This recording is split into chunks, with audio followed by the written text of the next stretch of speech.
बाजार से गुजर हो खरीदार न हो, ये दुनिया एक मिसल कागज फूल है, ये दुनिया एक मिसल कागज फूल है। जिंदगी में बंदगी तू कर नहीं, जिंदगी में बंदगी शर्मिंदा है, जिंदगी में बंदगी शर्मिंदा है। যুবকেরা ভাল লাগে না? একতারা হইলে একটু মজা পাইতি না? কারণ তোরা তো এখন এই হারমোনিয়াম একতারার গান ভাল লাগে, এছাড়ার ভালো লাগে না। আবার বাংলাটা শুনে না, হিন্দি বাংলা গান শুনে না। বাংলাদেশের যুবকেরা সব ইন্টারন্যাশনাল হয়ে গেছে। এক যুবক একটা হিন্দি গান মোবাইলে দিয়ে খালি লাফাইতেছে, নাচতেছে। কিও লাফাও কেন? হিন্দি গানের অর্থ বুঝো? আব্বাও বুঝে না, আমিও বুঝি না, তো লাফাও কেন? মজা লাগে। এরে যুবক, মদিনাওয়ালা নবী বলেছেন যুবকেরা নবীর উপকার করেছেন, বুড়ারা বিরোধিতা করেছে। মনে আছে না? হযরত আলী নবীর হাতে আসলেন 12 বছরের আগে। 7, 10, 12 এর মধ্যে 27 বছরে কে আসলেন? জোরে বলেন। ওমর। নবীর দোয়া পাইছেন আলী। আলী কয় আল্লাহ ইলম পেয়ে খুশি, টাকা পাইয়া তো খুশি না, কারণ টাকাওয়ালার টাকা আজ আছে কাল থাকবে না।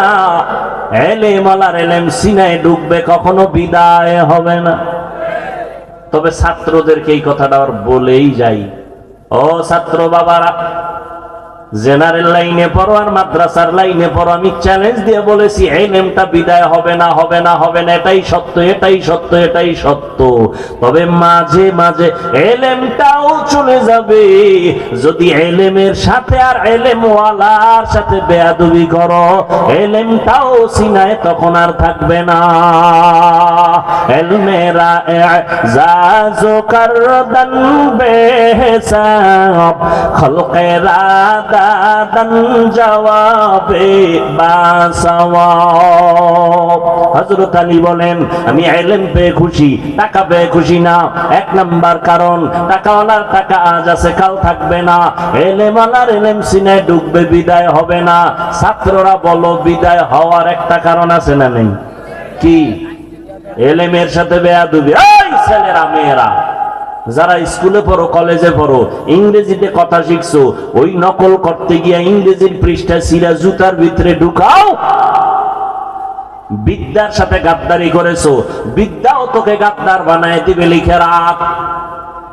নকল কইরা পাস করছো, তোরা তো নকল করনেওয়ালারা পাশের ছাত্র না, এরা বিদ্যা চোর। কি চোর? জোরে ক। যখন চেয়ারে বসবে তখন হবে টাকা চোর। কথা হয় না? লেখাপড়ার জীবনে বিদ্যা চোর, কর্মজীবনে সম্পদ চোর। কথা ঠিক? আর আমরা জীবনে জেনারেল লাইনে না পড়লো, এখনো বাংলার কোন কাগজ রাস্তায় পেলে এটারে পারাই না, উঠাইয়া সম্মানের জায়গায় রাখি। ও আল্লাহর বান্দারা, যেই বিদ্যা আমাকেই চেয়ারে বসাইছে, ওই বিদ্যার সাথে বেয়াদবি করলে বিদ্যা থাকবে না। আর যারা শিখাইছেন এদের সাথে বেয়াদবি করলে ইলম থাকে না। হযরত আলী বলেন 2 নাম্বার কারণ, ইলম, টাকাওয়ালার টাকা যত বাড়ে তত দুশমন বাড়ে, ইলমওয়ালার যত ইলম বাড়ে তত বন্ধু বাড়ে। ব্যবধানটা বুঝেননি? 3 নাম্বার ব্যবধান, টাকাওয়ালার যত বয়স বাড়ে সবার ঘৃণা বাড়ে, ইলমওয়ালার যত বয়স বাড়ে সবার মোহাব্বত বাড়ে। টাকাওয়ালা বুড়া হয়ে গেছে, বউ কয় মরে না কেন, ছেলে কয় ইমাম সাহেব জালালি খতম পড়ো, বাবায় যেন তাড়াতাড়ি মরে যায়। আর ইলমওয়ালা বুড়া হয়ে গেছে, হাটহাজারীর হুজুর চলতে পারে না, দুই হাত দিয়ে চলে। বড় বড় মুহাদ্দিসেরা লাইনে দাঁড়ায়, হুজুরের জুতাটা নিবে বরকত। এলেমের বরকত আছে না নেই? হ্যাঁ, যুবকেরা নবীর উপকার করেছে। ও যুবক, এখনো দেখো যুবকের সংখ্যা, এই জমিনে তাকায় দেখবা তোমার লাইনে বহু যুবক জীবনে মাদ্রাসায় পড়ে নাই। জেনারেল লাইনে থাকার পর এখনো বহু যুবক খুঁজে আসে, খুঁজে পাইবা ডানে বামে, স্কুলে পড়ে, কলেজে পড়ে, চাকরি করে, ব্যবসা করে, এক বেলার নামাজও ছাড়ে না। নাই? আমাকে হুজুর টুজুর লাগবে না, তোমারে জুতার বাড়ি দিতে তোমার পাশের যুবকটারে আল্লাহ দাঁড় করাইবে। এই বেঈমান, তোর মতো যুবক স্কুলে পড়ে নামাজ পড়লো, তুই পারলি না কেন জুতা ল? তোর মতো যুবক রাস্তায় গাড়ি চালায়, নামাজ পড়ে, তুমি কেন পারো না? আল্লাহ পরীক্ষার জন্য দুনিয়ায় পাঠাইছেন, আর এই পরীক্ষায় যদি পাস করতে চাও একটা পুঁজি লাগবে। একটু আগেই বলছি, পুঁজিটার নাম কি? ধৈর্য। ধৈর্য বড় দামি এক সম্পদ। আল্লাহ বলেন এই ধৈর্য ধারণ যারা করবে তাদের অনেক অনেক পুরস্কার দিব। এর মধ্যে দুইটা পুরস্কার দিব সব থেকে বড় দামি, একটা দিব দুনিয়াতে আর একটা পরকালে। দুনিয়ার পুরস্কারটা কি জানো? ইন্নাল্লাহা মা'আস সাবিরিন।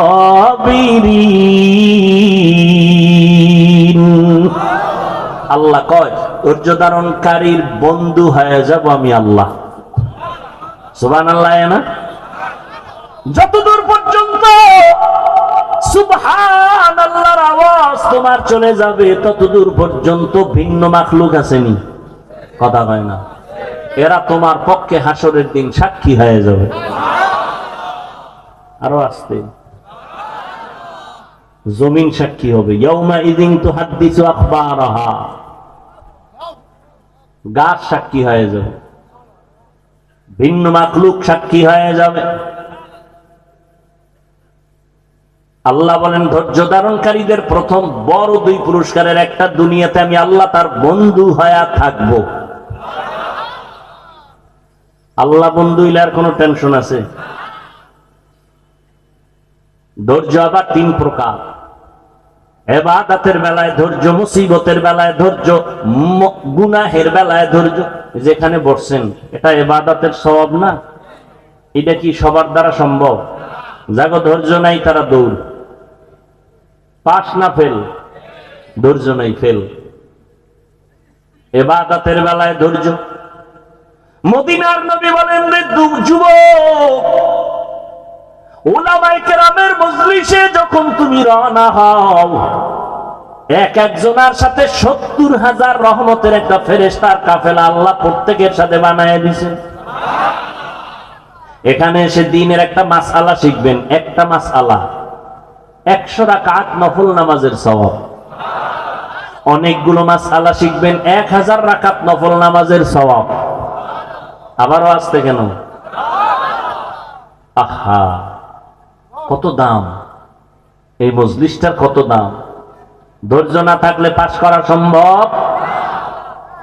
অনেকে ধৈর্য ধারণ করতে আছে, মোনাজাতের আগে ধৈর্য চইলা যাইবে, শয়তান ওদিক দিয়ে খোঁচাইতেছে, আর কত আর কত আর কত চল। দীর্ঘ টাইম বয়ান শুনলো, মোনাজাতে শরীক হতে পারলো না, কপাল পড়া, ফেল, ধৈর্য নাই। মুসিবতের বেলায় ধৈর্য। মুসিবতে পড়ে আছে ফিলিস্তিনের মুসলমান, ধৈর্যের সাথে মোকাবেলা করতেছে, কিন্তু দুঃখ, ফিলিস্তিনের মুসলমান রক্ত ঝরায়। আমগো দেশের মুসলমান একটু দোয়া করবে, সেখানেও কিছু কুলাঙ্গারের বাচ্চা মুসলমানের সাইনবোর্ড লাগায় কয় হে আনো মরলে আমগো চিল্লাইয়া লাভ কি? এরকম কুলাঙ্গার নাই। আল্লাহ হেদায়েত দান করুন। হায় হায় হায়, হা, মুসিবতের বেলায় ধৈর্য, গুনাহের বেলায় ধৈর্য। তার মানে ধৈর্যের সাথে গুনাহ করো। ফজরের 4 রাকাত নামাজ পড়তে 20 মিনিট এর বেশি লাগে, কিন্তু এই 20 মিনিটের ঘুমের মজা সেই রেখে উঠতে চায় না। তাহলে নামাজ 4 রাকাত 20 মিনিট পড়া বাদ দিয়া ঘুমাইলো, যে এটা সওয়াব না গুনাহ? কয় মিনিটের মজা, সাজা কয় মিনিট। হায় মদিনার নবী বলেন রে উম্মত, এশার নামাজ পড়ে যদি ঘুমাও, ঘুম থেকে উঠে যদি আবার ফজরের নামাজ আদায় করে নাও, ঘুমাইয়া যে সময়টা কাটাবি এটাও নেকের পাল্লায় ওজন হয়ে যাবে। আজান কয়বার দেয় মুয়াজ্জিন? আজানের শব্দ সিস্টেম ভিন্ন ভিন্ন না এক? বলেন বলেন। সব আজানই এক, একটু ভিন্নতাও কি নাই? কোনটায় আছে? কি আছে বলেন? খবর আছে নি? মাগরিবের নামাজে নাই কেন? এটাও তো রাতের অংশ।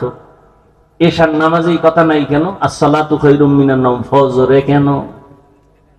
ঘুমের চেয়ে নামাজ ভালো, আর তুমি ঘুমাইও না, ঠিক মতো পড়িলে নামাজ জান্নাত তোমার ঠিকানা।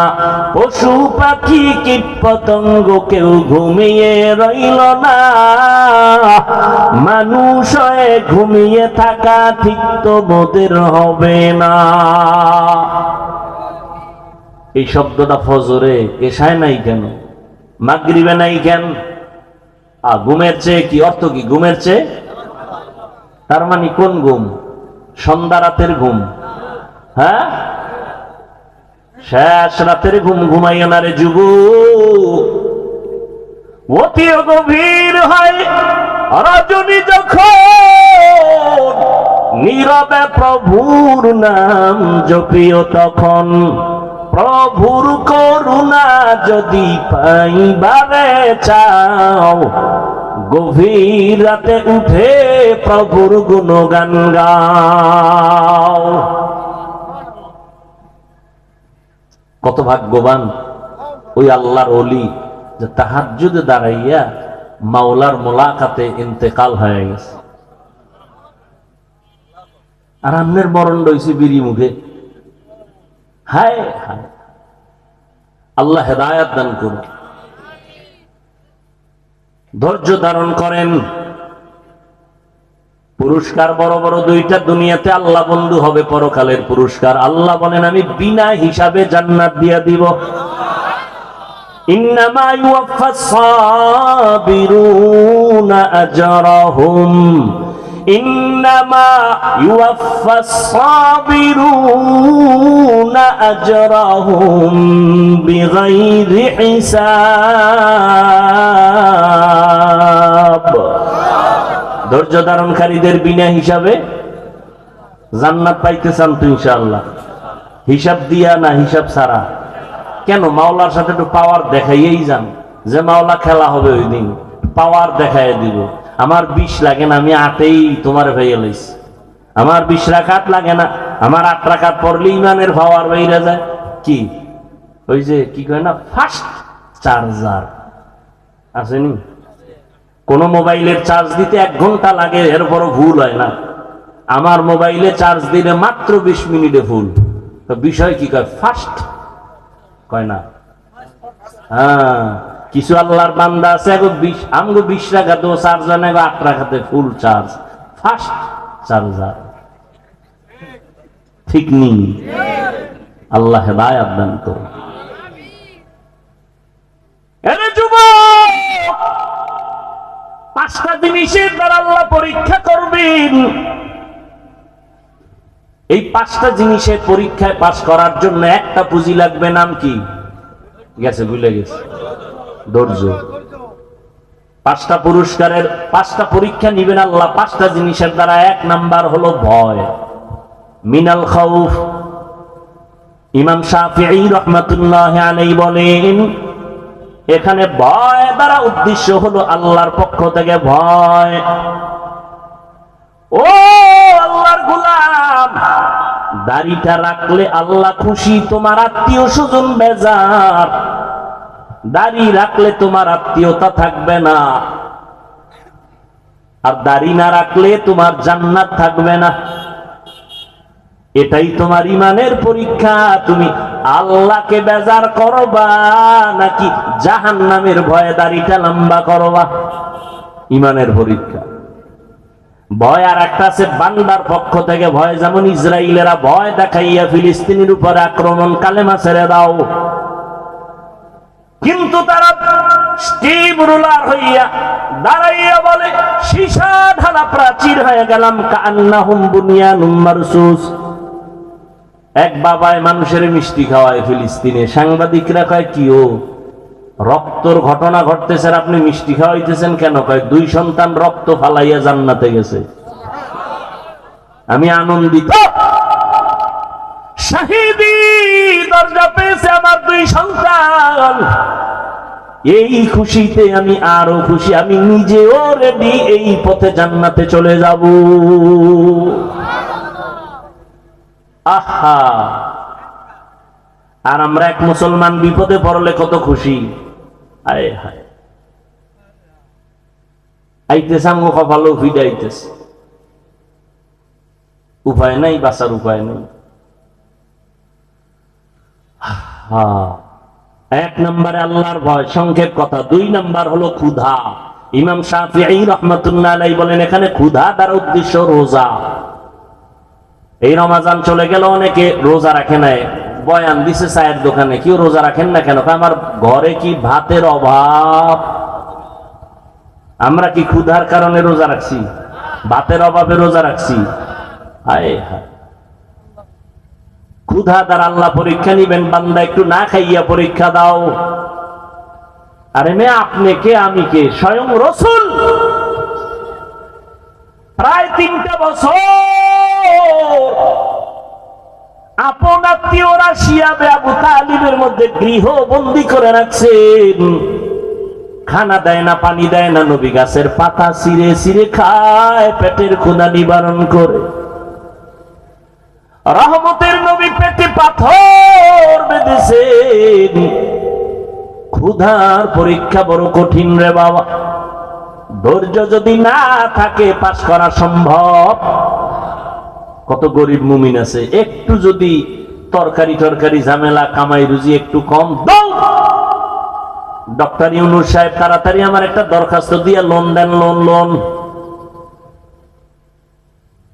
দৌড়ে যায় এনজিও, কই আছে 20,000 টাকা লোন উঠাইয়া একটা চায়ের দোকান দিব, এই করব সেই করব। ওই বর্ষি আছে না, বর্ষি কয়নি এদিকে, বর্ষি কি খালি দিলে মাছ আয়? কি দেয়? আদার দেয়। মাছে তো চিন্তা করে না যে গলায় বাজবে, ওখানে আদার আছে, আদার, ওই সংক্ষিপ্ত আদার চিন্তা করে মাছ দৌড়ে। একটা পাঙ্গাস মাছ, একটা বোয়াল মাছ, কত শক্তি ওর গায়ে, গোস্ত কত, কিন্তু একটা চিংড়ি মাছের গোটা খাওয়ার জন্য দৌড়াইতেছে। ছোট একটা মাছ খাইতে গেছে, চিন্তা করলো না আমার গায়ে যেই পরিমাণ গোস্ত, এই মাছ কি হইব? লোভে পাপ যায়, যখন কামড়টা দিয়া ফেলাইছে, আস্তে ধরে ফেলাইছে।